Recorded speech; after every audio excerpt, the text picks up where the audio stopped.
Hello and welcome to Rapture 101. Rapture 101, where we look at the truth about that English word rapture. The truth of how the word rapture is used in the English-speaking language. The truth about the Greek word that is used for the word rapture.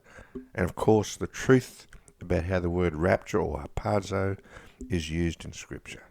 So in this video, we're going to look at how the word rapture, this English word rapture, is used in early literature. We're going to look back in the 16th century, the 17th century, the 18th century, and look at some examples. The truth is this: we hear so much about the word rapture in various churches, but no one really asks what that English word rapture means, or how it is used in the literature, in the language, in the 16th century, the 17th century, the 18th century. So let's look at how dictionaries describe this word rapture.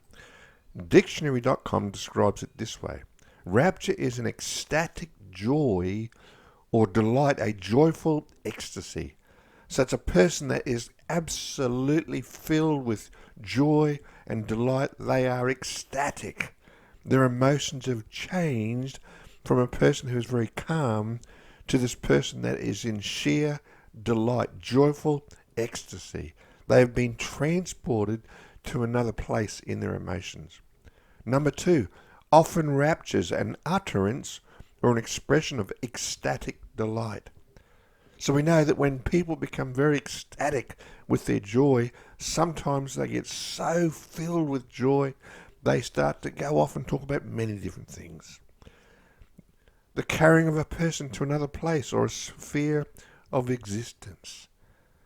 I know for myself, I've seen people where they are sitting there and they are quite depressed, nothing's working out for them, and suddenly they go and they meet someone, and this person starts telling them jokes or starts telling them some funny things have been happening, and suddenly that person has been carried away in their emotions to a place of sadness, to an absolute place of joy where they are laughing their heads off. The origin of the word rapture, it's first recorded in roughly 1590 to 1600. And it's used in a way where, again, it shows how this person has been raptured, moved in their emotions. Let's have a look at the first part of this word, rapture. Rapt, deeply engrossed or absorbed. A person who is a rapt listener is a person that is deeply engrossed. They're deeply absorbed. They've moved from just sitting there listening in a casual way to really being engrossed and absorbed in listening to what the person's saying. Rapt is transported with emotion. Enraptured, wrapped with joy. Like I said before, you can be transported in your emotions from a person being sad to a person that is laughing their head off and filled with ecstatic delight. Number three, showing or proceeding forth from rapture. A rapt smile. So when a person is totally ecstatic with delight, there is this smile on their face that shows that ecstatic delight that's happening in their mind and in their hearts and in their emotions. Number four, to be carried off spiritually to another place, another sphere of existence. There are different ways the English word rapture is used. Look at how it's used in 1594. 1594. It is an exceeding rapture of delight in the deep search of knowledge that makes men manfully endure the extremes incident to that Herculean labour. A person is filled with delight, and it's an exceeding rapture of delight in the deep search of knowledge. It's really affecting the emotions of a person. That's how it's used in 1594. Look how it's used in 1642. This man sees truth as in a rapture and cleaves to it. He's gone to a next level. He is he sees this truth and dives into this truth, is obsessed with this truth and cleaves to this truth.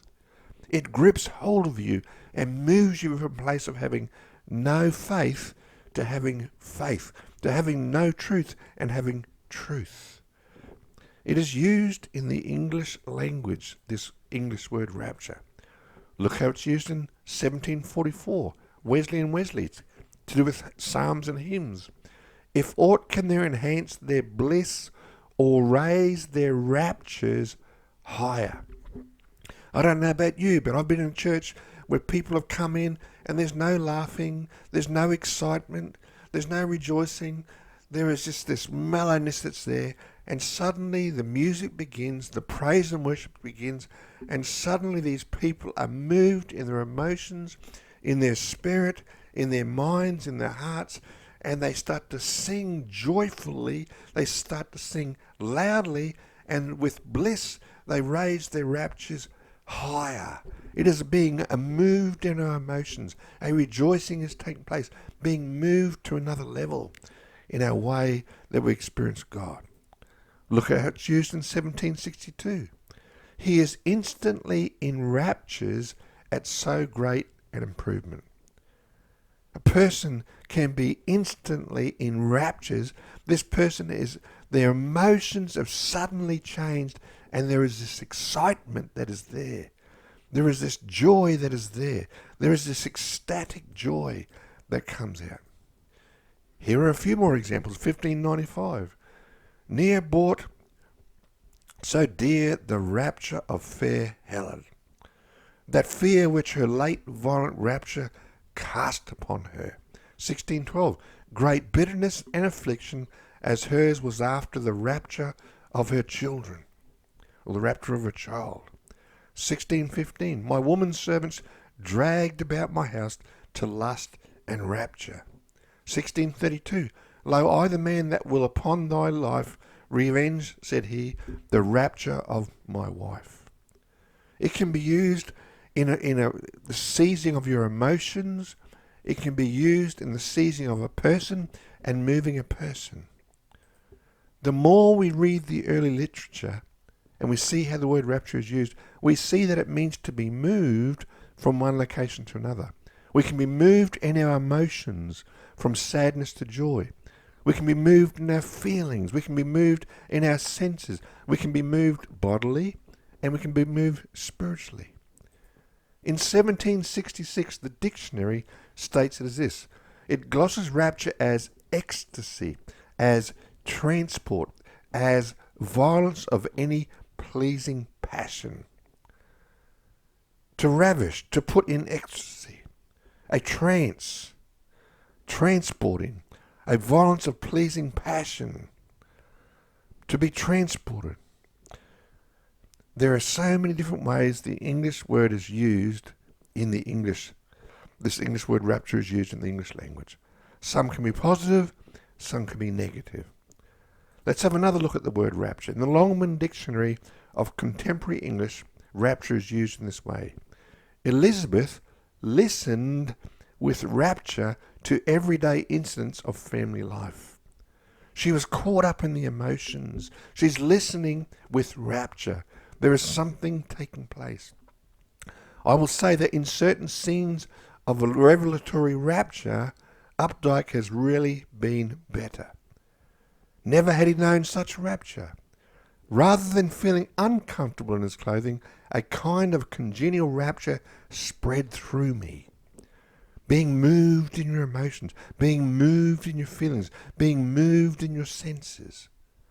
The constant stream of praise burbling in the background of the class swelled into shouts of rapture. The effect is finally to provoke analysis rather than rapture or rationalization. Here are some more examples. The state or condition of being rapt or carried away from oneself by agreeable excitement, a violence of a pleasing passion, an extreme joy or pleasure, ecstasy. When it's used with music, when thus applied, raises in the mind of the hearer great conceptions. It strengthens devotion and advances praise into rapture. Addison put it this way: you grow correct at once with rapture writ. It's a spasm, it's a fit, it's a snocko, it's a delirium. It's a sheer bliss, an ecstasy, a transport, a delight, and exaltation. I can go on and on with the different ways it's used. Wiktionary uses it this way: rapture means extreme pleasure, happiness, excitement. The act of kidnapping or abducting, especially the forceful carrying off of a woman. It's a rape, it's a ravishment, it's a sexual violation. It can be used because why? Because it's a seizing and moving from one location to another. A rapist will be so worked up in their minds, so consumed by the spirit that is consuming them, that they will seize a woman and carry that woman off for their own delight. The act of carrying, conveying, transporting, sweeping along by force of movement, the force of such movement, the fact of being carried along by such movement. As you can see, rapture is a word that means to be seized and moved from one location to another.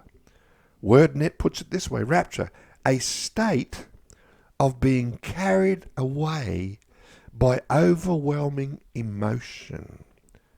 Listening to sweet music in a perfect rapture. Charles Dickens.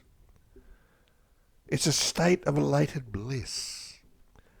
So in every place where it's used, in all the locations in the literature, we see that it relates to a being seized and moved from one location to another.